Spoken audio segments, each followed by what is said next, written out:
यहाँ पर Kannada to Hindi translation होंगे। आमीन। मसीह में मेरे प्रिय भाई बहनों, ಈಗಾಗಲೇ ಸಮಯ ತುಂಬಾ ಮೀರಿ ಹೋಗಿದೆ. अभी बहुत समय हुआ है। ನಿಮಗೆಲ್ಲರಿಗೂ ಖಂಡಿತವಾಗಿ ಹಸಿವಾಗಿರಬಹುದು. आप सबको मैं सच कहता हूँ बहुत भूख लगा रहेंगे आपको। ಆದರೆ ಯಾವಾಗ ಯೇಸು ಕ್ರಿಸ್ತರು ದೇವರ ವಾಕ್ಯವನ್ನು ಕೊಟ್ಟರು, जब प्रभु यीशु मसीह ने जब परमेश्वर का वचन बांट रहा था, ಜನರು 3 ದಿವಸವಾದರೂ ಅವರಿಗೆ ಹಸಿವಾಗಿಲ್ಲ ಎಂದು ದೇವರ ವಾಕ್ಯ ಹೇಳುತ್ತದೆ. वो वहाँ का जो लोग है 3 दिन वहाँ पर वो लोग ने प्रभु का वचन सुनते समय वहाँ पर हम देखते हैं कि उनको भूख नहीं लगा करके हम देख रहे हैं। 3 दिन वो लोग प्रभु के उपस्थिति में बैठे थे। ಅದೇ ತರ ನೀವು ಕೂಡ ದೇವರ ವಾಕ್ಯವನ್ನು ಕೇಳುತ್ತಾ ಇದ್ದೀರಿ. उसी तरह आप सभी लोग भी परमेश्वर का वचन सुनते हो। ಅಂದು ಆ ದಿನ ಯೇಸು ಕ್ರಿಸ್ತರು ಮಾಡಿದ ಎಲ್ಲಾ ಅದ್ಭುತಗಳನ್ನು ಮಾಡಿದಂತ ಆ ಯೇಸು ಕ್ರಿಸ್ತರು ಇವತ್ತು ಕೂಡ ಈ ಜಾಗದಲ್ಲಿ ಚಲಿಸುತ್ತಾ ಇದ್ದಾರೆ. आमीन। जब भी उस समय प्रभु यीशु मसीह ने जो अद्भुत कार्य वहाँ पर किया है, वही परमेश्वर आज यहाँ पर हमारे मध्य में भी वो अद्भुत कार्य करेगा। ನಿಮ್ಮ ಶಾರೀರಿಕ ಕಣ್ಣುಗಳಿಗೂ ಕಾಣದಿದ್ದರೂ, आपके जो शरीर के जो आंखों में नहीं दिखेगा तो भी, ಆತ್ಮಿಕ ಕಣ್ಣುಗಳನ್ನು ನೀವು ನೋಡಿದರೆ, क्योंकि आत्मिक आंखों को आप देखेगा तो ಯೇಸು ಕ್ರಿಸ್ತರು ಇಲ್ಲಿ ಚಲಿಸುತ್ತಾ ಎಲ್ಲರನ್ನು ಆಶೀರ್ವಾದ ಮಾಡುತ್ತಾ ಇದ್ದಾರೆ. क्योंकि प्रभु यीशु मसीह सबको कहते हुए यहाँ पर परमेश्वर आशीष दे रहा है। ನಿಮ್ಮ ತುಟಿಗಳ ಮೇಲೆ ಮಾತ್ರ ಯೇಸು ಇದ್ದು, क्योंकि अगर आपके ओठों में अगर प्रभु यीशु रहेगा, ನಿಮ್ಮ ಹೃದಯದಲ್ಲಿ ಆತನು ಇಲ್ಲದಿದ್ದರೆ, आपके हृदय में अगर यीशु मसीह नहीं रहेगा तो ನಿಮಗೆ ಖಂಡಿತವಾಗಿಯೂ ಹಸಿವಾಗಿರಬಹುದು. मैं सच कहता हूँ कि आपको बहुत भूख लगे। अगर मुंह में प्रभु है, हृदय में नहीं है तो आपको बहुत भूख लगा है। ಶಾರೀರಿಕವಾಗಿ ಹಸಿವಾಗುವುದು ಸಹಜವಾಗಿದೆ. क्योंकि शरीर में तो बहुत भूख लगता है, ये तो सच बात है। ಆದರೆ ನಾವು ಆತ್ಮಿಕದಲ್ಲಿ ಇರುವಾಗ ಆತ್ಮವು ಅದರನ್ನು ನಾವು ಜಯಿಸಲು ಶಕ್ತಿಯನ್ನು ಕೊಡುತ್ತದೆ. जब हम आत्मिक में हम रहते हैं, हमें उसको जय पाने का ताकत हमें देता है कि हमें भूख लगने नहीं देता है। ಇವತ್ತಿನ ಧ್ಯಾನಕ್ಕೆ ತೆಗೆದುಕೊಂಡ ವಾಕ್ಯವು आज का जो हम लोग ने जो वचन देखने जा रहा है, ಯೆಶಾಯ ಪ್ರವಾದಿಯ ಪುಸ್ತಕದಲ್ಲಿ यशायाह की किताब में 43 में 43 ಅಧ್ಯಾಯದಲ್ಲಿ ವಾಕ್ಯ 18, 19. 43, 43 और 18 अध्याय 18 वचन 19 वचन पढ़ेंगे। 43 का हाँ नहीं 18।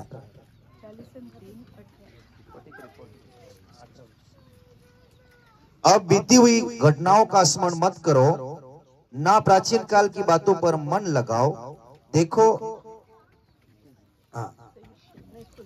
देखो मैं एक नई बात कहता हूँ, वह अभी प्रकट होगी। क्या तुम उनसे अनजान रहोगे? मैं जंगल में एक मार्ग बनाऊंगा और निर्जल देश में नदियां बहूंगा। आमीन।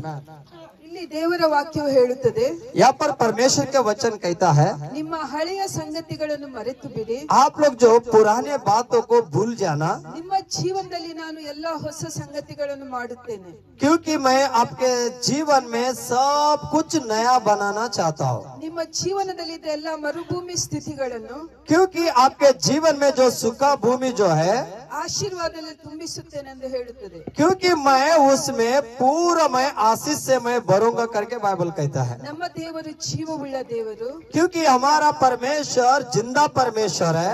ಯಾರು ಆ ಯೇಸು ಕ್ರಿಸ್ತನ ಹೆಸರಿನಲ್ಲಿ ನಂಬಿಕೆ ಇಟ್ಟರು, जो व्यक्ति प्रभु यीशु मसीह के ऊपर भरोसा रखता है, ಅವರಲ್ಲಿ ಜೀವ ತುಂಬಿಸಿಕೊಳ್ಳುವ ಶಕ್ತಿ ಆ ಯೇಸು ಕ್ರಿಸ್ತನಿಗೆ ಇದೆ. क्योंकि उनके अंदर जीवन ढालने का प्रभु यीशु मसीह के पास सामर्थ्य है। आमीन। ಇವತ್ತು ನಿಮ್ಮ ಜೀವನದಲ್ಲಿ ಇಲ್ಲಿ ಇರುವವರಿಗೆ, यहाँ पर रहने वाले सभी के अंदर ನಿಮ್ಮ ದೇಹದಲ್ಲಿ ರೋಗಗಳಿರಬಹುದು, आपके शरीर में कोई बीमारी रहेंगे, ಸಾಲದಿಂದ ತುಂಬಿ ನೀವು ದುಃಖದಲ್ಲಿರಬಹುದು, बहुत सारे कर्जा में अब डूबकर बहुत दुखित रहेंगे, ಜೀವನದಲ್ಲಿ ಯಾವುದೇ ಆಶೀರ್ವಾದ ಇಲ್ಲದೆ ಕಂಗಲಾಗಿರಬಹುದು, आपके जीवन में कोई आशीष ना पाते हुए बहुत कंगालपन आप रहेगा, ಬಿಸ್ನೆಸ್ ಮಾಡಿ ನಷ್ಟದಲ್ಲಿ ಮುಳುಗಿರಬಹುದು, आप लोग बहुत बिजनेस करके भी नुकसान में आप गहरेंगे, ಮದುವೆಗೆ ಕಾದು ಕಾದು ಇಂದು ತನಕ ವರ ಬರದೇ ಇರಬಹುದು, अगर आप शादी करना चाहते हैं लेकिन आपके लिए कोई रिश्ता नहीं आया, इसके लिए आप लोग अभी तक रास्ता देख रहा है। ಮದುವೆಯಾಗಿ 5, 6, 10, 15 ವರ್ಷಗಳಾದರೂ ಮಗು ಹುಟ್ಟದಿರಬಹುದು। और शादी होने के बाद भी आपको शायद 15 साल 10 साल तक जो बच्चे नहीं हुए रहेंगे, ಕೋರ್ಟಿನಲ್ಲಿ ಕೇಸಲ್ಲಿ ಅಲೆದು ಸೋತಿರಬಹುದು। क्योंकि जब ये आप लोग ने जो कोर्ट केस में लड़ के आप बहुत हार मान गया रहेगा। ಆದರೆ ಇವತ್ತು ಇಲ್ಲಿ ಬಂದ ಪ್ರತಿಯೊಬ್ಬರಿಗೆ ಯೇಸು ಹೇಳುತ್ತಾನೆ, लेकिन परमेश्वर यहाँ पर आए हुए सारे लोगों से बाइबल में परमेश्वर कहता है, ಎಲ್ಲಾ ನಿಮ್ಮ ಹಳೆ ಸಂಗತಿಗಳನ್ನು ಮರೆತು ಬಿಡಿ, क्योंकि आपके सारे पुराने बातों को भूल जाओ, ಇವತ್ತಿನಿಂದ ನಾನು ಎಲ್ಲವನ್ನು ಹೊಸತು ಮಾಡುತ್ತೇನೆ। क्योंकि आज के दिन से मैं सब कुछ तुम्हारे लिए नया बनाऊंगा। ನನ್ನಲ್ಲಿ ಅಸಾಧ್ಯ ಎಂಬುದು ಯಾವುದೇ ಇಲ್ಲ, सॉरी, ನನ್ನಲ್ಲಿ असाध्य ಎಂಬುದು ಯಾವುದೇ ಇಲ್ಲ। क्योंकि मुझ में कोई परमेश्वर के लिए कोई असंभव की बात है ही नहीं है।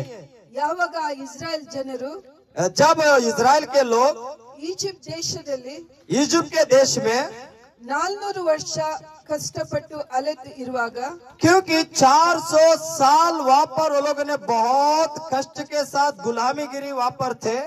ಅವರು ಗುಲಾಮಗಿರಿಯಲ್ಲಿ ಇರುವಾಗ ಯಾವುದೇ 1 ರೂಪಾಯಿ ಹಣ ಸಿಗದೆ ಅವರು ಅಲೆದಾಡುತ್ತಿದ್ದರು। क्योंकि उस 400 साल उनके पास 1 रुपए भी उनके हाथ में ना आते हुए वो लोग कष्ट करते करते वहाँ पर तड़प रहे थे। 400 ವರ್ಷದಲ್ಲಿ ಬಂಧನದಲ್ಲಿ ಇದ್ದಾಗ ಸಿಗದ ಪ್ರತಿಯೊಂದು ಐಶ್ವರ್ಯವನ್ನು, क्योंकि 400 साल वहाँ पर वो लोग रह के कोई भी संपत्ति उनको ना मिलने के कारण ಅವರು ಈಜಿಪ್ಟ್ ದೇಶವನ್ನು ಬಿಟ್ಟು ಬರುವಾಗ उन लोग जब ही उस मिस्र देश को छोड़ के आते समय ಒಂದೇ ರಾತ್ರಿಯಲ್ಲಿ एक ही रात को ದೇವರು ಅವರೆಲ್ಲರನ್ನು वो परमेश्वर उन सब को 400 ವರ್ಷದಲ್ಲಿ ಏನು ಅವರು ದುಡಿಯದೆ ಸಿಗದುದನ್ನು, वो 400 साल वो लोग ने कष्ट करने के बाद उनके कुछ ना मिला, ಒಂದೇ ರಾತ್ರಿಯಲ್ಲಿ ಅವರ ಕೈಗೆ ಸಿಗುವಂತೆ ಮಾಡಿದರು। क्योंकि एक ही रात उनको मिलने जैसा उनके हाथों में आने जैसा परमेश्वर ने किया है। ಅವರು ಹೊರಡುವಾಗ ಈಜಿಪ್ಟ್ ದೇಶದವರು क्योंकि जब भी वो लोग मिस्र देश से निकलते समय, ಅವರಲ್ಲಿದ್ದ ಎಲ್ಲ ಅಮೂಲ್ಯದ ವಸ್ತ್ರಗಳನ್ನು ಅವರಿಗೆ ಕೊಟ್ಟರು। क्योंकि उनके पास जो है मिस्र देश में जो चीज था फिरौन राजा के पास वो सारे चीजें उनको दे दिए। ಅದೇ ದೇವರು ಇವತ್ತು ನಿಮ್ಮ ನಡುವೆ ಇದ್ದಾರೆ। वही परमेश्वर आपके बीच में है। ಇಷ್ಟು ವರ್ಷ ನಿಮ್ಗೆ ಏನು ಸಿಗದಿರಬಹುದು, हाँ, इतने साल आपको पास कुछ नहीं मिला रहेगा, ಎಷ್ಟೋ ವರ್ಷದಿಂದ ಮಾಡಿದ ನಿಮ್ಮ ಪ್ರಾರ್ಥನೆಯು ನಿಮಗೆ ಉತ್ತರ ಸಿಗದಿರಬಹುದು। बहुत साल से आप प्रार्थना किए लेकिन आपको उसका जवाब नहीं मिला, उत्तर नहीं मिला है। ಆದರೆ ಈ ವರ್ಷದಲ್ಲಿ ಯೇಸು ಹೇಳುತ್ತಾರೆ, लेकिन ये साल में प्रभु यीशु मसीह कहता है, ನನ್ನನ್ನು ನೀವು ದೇವರೆಂದು ಸ್ವೀಕರಿಸಿದಕ್ಕೆ मुझे यहोवा परमेश्वर करके, मैं मेरा परमेश्वर करके आपने स्वीकार किया है, ನಿಮ್ಮ ಜೀವನದಲ್ಲಿ ಎಲ್ಲ ಆಶೀರ್ವಾದಗಳನ್ನು ಬರಮಾಡುತ್ತೇನೆ। क्योंकि तुम्हारे जीवन में सारे आशीर्वाद मैं तुम्हारे लिए दे दूंगा। Amen. Hallelujah. ನೀವು ನಂಬಿದರೆ ಈ ಮಹಿಮೆಯನ್ನು ಕಾಣುತ್ತೀರಿ। अगर आप विश्वास करेंगे तो आप इस महिमा को आप देखेंगे, चमत्कार को देखेंगे। ಎಷ್ಟು ಜನರು ಇವತ್ತು ನಂಬುತ್ತೀರಾ? कितने लोग आज प्रभु यीशु मसीह को विश्वास करते हैं, Amen. प्रभु मुझे देगा करके। Praise the Lord. मैंने जो आज तक नहीं पाया आज के बाद मैं पाऊंगा। ಮೇಲೆ कितने लोग विश्वास करते हैं? ಮೇಲೆ ಎತ್ತಿದ ಪ್ರಭು ಎಲ್ಲಾ ಮುझे देगा। ಕಾರ್ಯಗಳನ್ನು ದೇವರ ಆಶೀರ್ವಾದ ಮಾಡುತ್ತಾರೆ। परमेश्वर अगर आप विश्वास के साथ अपने हाथों को उठाएंगे, रियली आपका हाथों को प्रभु यीशु देखता है, वो प्रभु यीशु मसीह आपको देगा। ಪವಿತ್ರ ಪುಸ್ತಕದಲ್ಲಿ ಹಳೆ ಒಡಂಬಡಿಕೆಯಲ್ಲಿ पवित्र शास्त्र में जुना नियम में 2 ಅರಸು 2 ಕಿಂಗ್ಸ್ दूसरा इतिहास दूसरा राजा 7ನೇ ಅಧ್ಯಾಯದಲ್ಲಿ ಓಪನ್ ಮಾಡುವ ಅಗತ್ಯ ಇಲ್ಲ। बाइबल खोलने का कोई जरूरत नहीं है। 2 ಅರಸುಗಳ ಪುಸ್ತಕದಲ್ಲಿ 7ನೇ ಅಧ್ಯಾಯದಲ್ಲಿ ನಾವು ನೋಡಿದಾಗ दूसरा राजा 7वां अध्याय में अगर हम लोग वहाँ पर देखेगा तो ಅಲ್ಲಿ ಎಲಿಷಾ ಪ್ರವಾದಿಯು वहाँ पर एलिशा प्रवादी वहाँ पर है, ಒಂದು याजक ಪ್ರವಾದನೆಯನ್ನು ಮಾಡುತ್ತಾರೆ। वहाँ पर एक ಪ್ರವಾದನೆಯನ್ನು वहाँ पर एक भविष्यवाणी कर रहा है। ಯಾಕೆಂದರೆ ಆ ಸಮಾರ್ಯ ದೇಶದಲ್ಲಿ ಆ ಸಮಯದಲ್ಲಿ क्योंकि वहाँ पर वो समारिया देश में ಎಲ್ಲಾ ಕಡೆಯಲ್ಲಿ ಬರಗಾಲ ಇತ್ತು। वहाँ पर पूरा देश में अकाल पड़ा था। ಎಷ್ಟು ಬರಗಾಲ ಎಂದರೆ बहुत कितना बरगाल मतलब अकाल पड़ा था। ಜನರು ತನ್ನ ಮಕ್ಕಳನ್ನು ಕೊಂದು ಆಹಾರವಾಗಿ ಸೇವಿಸುತ್ತಿದ್ದರು.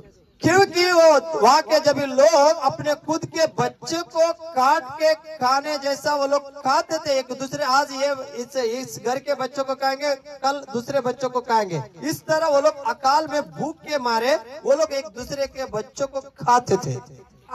ಆ ಸಮಯದಲ್ಲಿ ಇಸ್ರೇಲ್ ರಾಜನು ऐसे उस समय इजराइल के राजा ಯಾವುದೇ ಯುದ್ಧ ಮಾಡುವುದಕ್ಕೆ ಮೊದಲು कोई भी युद्ध करने से पहले ಎಲಿಷನಲ್ಲಿ ಆಲೋಚನೆಯನ್ನು ಕೇಳುತ್ತಿದ್ದರು.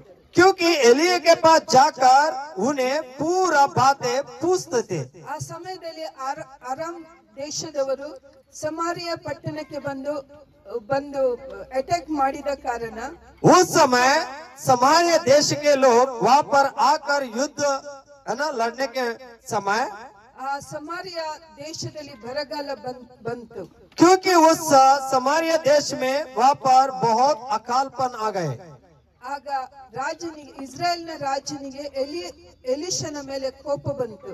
इजराइल के राजा को एलिया के ऊपर बहुत गुस्सा आया। ಯಾಕೆಂದರೆ ಈ ವ್ಯಕ್ತಿಯ ಮಾತು ಕೇಳಿ ನಮ್ಮ ದೇಶದಲ್ಲಿ ಬರಗಾಲ ಬಂತೆಂದು ಆತನಿಗೆ ಖಂಡಿಸಿದನು.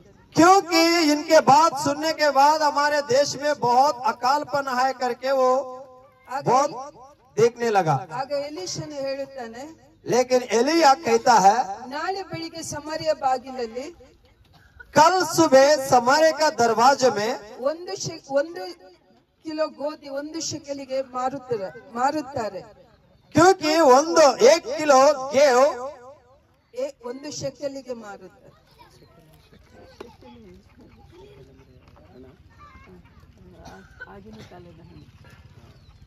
हाँ मतलब 1 किलो 1 शेकेल मतलब उस समय का वो पैसा है, उतने में बेच रहा था। ಆಗ ರಾಜನು ಎಲಿಷನಿಗೆ ಹೇಳುತ್ತಾನೆ, लेकिन राजा एलिया को कहता है ದೇವರು ಆಕಾಶದ ಎಲ್ಲ ಬಾಗಿಲನ್ನು ತೆರೆದರೆ ಇದು ಸಾಧ್ಯವಿಲ್ಲ. क्योंकि परमेश्वर पूरा स्वर्ग का दरवाजा खोलेगा तो भी इसके लिए कोई संभव नहीं है। ಯಾಕೆಂದರೆ ಅರಾಮರು ಲೂಟಿ ಮಾಡಿ ಎಲ್ಲವನ್ನು ಆ ಸಮಾರ್ಯದಿಂದ ಎಲ್ಲವನ್ನು ತೆಗೆದುಕೊಂಡು ಹೋಗಿದ್ದರು. क्योंकि उस समय समारिया लोग वो लोगों ने क्या किया, पूरा उसका देश के पूरा चोरी करके लेके गया था। ಆದರೆ ಆ ದಿನ ಅಲ್ಲಿದ್ದ ಆ ಪಟ್ಟಣದಲ್ಲಿದ್ದ 4 ಕುಷ್ಠ ರೋಗಿಗಳು उस नगर में उस सिटी में रहने वाले 4 कुष्ठ रोगी ಅವರು ಮನಸ್ಸಲ್ಲಿ ಯೋಚಿಸಿಕೊಂಡರು, उनके मन में वो लोग विचार कर रहे थे, ನಾವು ಇಲ್ಲಿದ್ದರೂ ಸಾಯುತ್ತೇವೆ, हम लोग अगर इधर रहेंगे तो भी मरेंगे, ಅದರ ಬದಲು ಆ ಅರಾಮಯರ ನಮ್ಮ ವಿರೋಧಿಗಳ ಶಿಬಿರಗಳಿಗೆ ಹೋಗಿ हमारे जो अरामी देश में जो शिविर में जाकर ಅಲ್ಲಿ ಏನು ವಿರೋಧಿಗಳಿಂದ ನಮಗೆ ಸಿಗುವುದಾದ್ರೆ ಸಿಗಲಿ, ಅವರು ಕೊಲ್ಲುವುದಾದ್ರೆ ನಾವು ಸಾಯುವ ಎಂದು ಅಲ್ಲಿ ಹೊರಡಿದರು. अगर वहाँ पर जो मिलता है तो उसको लेंगे, अगर हमें मार डालना तो भी वो लोग मार डालने दो करके वो कहते हैं। ಆ ಕುಷ್ಠರೋಗಿಗಳು ಅಲ್ಲಿ ಮುಟ್ಟಿದಾಗ ಶಿಬಿರದಲ್ಲಿ ಯಾರೂ ಇರಲಿಲ್ಲ. क्योंकि वो कुष्ठी रोगी लोग जो कोड़ी वहाँ पर जाने के बाद उस देश में कोई भी वहाँ पर नहीं थे। ಆದರೆ ಆ ಅರಾಮ್ ದೇಶ ಆ ಜನರ ಎಲ್ಲಾ ಚಿನ್ನ ವಸ್ತ್ರಾಭರಣ ತಿಂಡಿ ತಿನಿಸು ಎಲ್ಲವೂ ಅಲ್ಲೇ ಇದ್ದವು. क्योंकि वो आराम देश में वहाँ पर जो भी एक खाने का चीज सारा सोना चांदी वहाँ पर ही था। ಎಲ್ಲವನ್ನು ಬಿಟ್ಟು ಈ ಅರಾಮ್ ದೇಶದವರು ಅಲ್ಲಿಂದ ಓಡಿ ಹೋಗಿದ್ದರು. क्योंकि सब वहाँ पर ही छोड़कर आराम देश के लोग पूरा भाग गए थे। ಯಾಕೆಂದರೆ ಇಸ್ರೇಲ್ ದೇವರು क्योंकि इजराइल का परमेश्वर ಅರಾಮ್ ದೇಶಗಳ ಕಿವಿಗಳಿಗೆ आराम देश के उनके कान में ಒಂದು ದೊಡ್ಡ ಶಬ್ದವನ್ನು ಕೇಳುವಂತೆ ಮಾಡಿದರು. एक बड़ा शब्द सुनने जैसा किया था। ಎಲ್ಲ ಯುದ್ಧಕ್ಕೆ ಬರುವ ಕುದುರೆಗಳು ಮತ್ತೆ ರಥಗಳ ಶಬ್ದಗಳನ್ನು ಕೇಳುವಂತೆ ಮಾಡಿ, क्योंकि जब भी वो युद्ध को लड़ने के लिए घोड़े रथ आए जैसा उनका शब्द सुनाकर ಅರಾಮ್ ದೇಶದವರು ಜನರು ಯೋಚಿಸುತ್ತಾರೆ, ಈ ಇಸ್ರೇಲ್ನ ರಾಜನು ಇತರಗಳಿಂದ ಬಾಡಿಗೆಗೆ ಜನರನ್ನು ತಂದು ನಮ್ಮ ವಿರುದ್ಧ ಯುದ್ಧಕ್ಕೆ ಏರಿ ಬರುತ್ತಾನೆಂದು. इजराइल के जो राजा जो है हमारा विरोध दूसरे देश का लोगों को हमारे लिए लेकर हमें मारने के लिए लेके आ रहे करके ऐसा शब्द इजिप्ट देश का राजा को सुना रहा है। ಅಲ್ಲಿ ಏನು ನಡೆದಿದ್ದಿಲ್ಲ, ಬರೀ ಆ ದೇವರು ಅವರು ಆ ಜನರ ಶಬ್ದವನ್ನು ಕೇಳುವಂತೆ ಮಾತ್ರ ಮಾಡಿದರು. वहाँ पर कोई युद्ध लड़ने के लिए नहीं आ रहा था, लेकिन प्रभु परमेश्वर ने क्या किया, वो ऐसा शब्द उस राजा को सुनने जैसा यहोवा ने किया था। ಈ ಕುಷ್ಠರೋಗಿಗಳು ಅವರಿಗೆ ಬೇಕಾದಷ್ಟು ಚಿನ್ನವನ್ನು ಅವರ ಜೊತೆ ಇಟ್ಟುಕೊಂಡು क्यों ये जो खोड़ी लोग जो है उनकी जितना मांगता है उतना उन लोगों ने वो सारा जो सोना चांदी जो चीज है वो लोग रखकर, ಪುನಃ ಅವರು ಏನು ಮಾಡ್ಲಿಕ್ಕೆ ಆಗದೆ ಅವರು ಭಯ ಪಡ್ತರು। क्योंकि आगे कुछ करने के लिए उनको न हुआ, क्योंकि उनके अंदर डर आ गया। ಅದ್ರ ಆದ ಕಾರಣ ಅವರು ಅವರಿಗೆ ಅರಸನಿಗೆ ತಿಳಿಸಲು ಹೊರಡಿದರು। क्योंकि उनके राजा को बताने के लिए वो लोग पीछे फिर वापस चले गए। ಆ ಕುಷ್ಠ ರೋಗಿಗಳಲ್ಲಿ ಸೇವಕರಿಗೆ ತಿಳಿಸಿದರು। हाँ, वहाँ पर जो कोड़ी लोग वहाँ का जो उनके इजराइल के राजा को उनके सेवक को बताया। ಆ ಸಮಯದಲ್ಲಿ ಇಸ್ರೇಲ್ ರಾಜನಿಗೆ ನಂಬಿಕೆ ಬರಲಿಲ್ಲ, क्योंकि उस समय इजराइल के राजा को विश्वास नहीं आया। ಆ ರಾಜನು ಭಾವಿಸಿದ, उस राजा विचार किया, ಆತನು ತಿಳಿದ ಈ ಆರಾಮ್ ದೇಶದವರು ಎಲ್ಲಿಯೋ ಅಡಗಿ ಕುಳಿತಿದ್ದಾರೆಂದು। क्योंकि आराम देश के लोग कई तो चुप गए हैं, क्योंकि हम आने के बाद हमें मारने के लिए। ಆತನು ಕೆಲವು ಸೇವಕರಿಗೆ ಕುದುರೆಗಳಲ್ಲಿ ಕಳುಹಿಸಿ ಅವರನ್ನು ನೋಡಲು ತಿಳಿಸಿದಾಗ, क्योंकि उन्हें एक घोड़े को और रथ को भेजकर वहाँ पर देख के आओ करके उनके कई सिपाही को भेजा। ಅವರು ಎಷ್ಟು ದೂರ ಹೋದಾಗ ಅವ್ರಿಗೆ ಯಾರು ಕಾಣಸಿಗಲಿಲ್ಲ। क्योंकि वो लोग जितने दूर जा रहा लेकिन कोई दिख रहा नहीं था। ದೇವರು ಆ ರೀತಿ ಆ ಸಮಾರ್ಯಕ್ಕೆ ಬಂದ ವೈರಿಗಳನ್ನು ಅಲ್ಲಿಂದ ಓಡಿಸಿ ಬಿಟ್ಟಿದ್ದರು। क्योंकि परमेश्वर ऐसे समार्य में आए हुए उनके शत्रुओं को परमेश्वर ने भगाया है।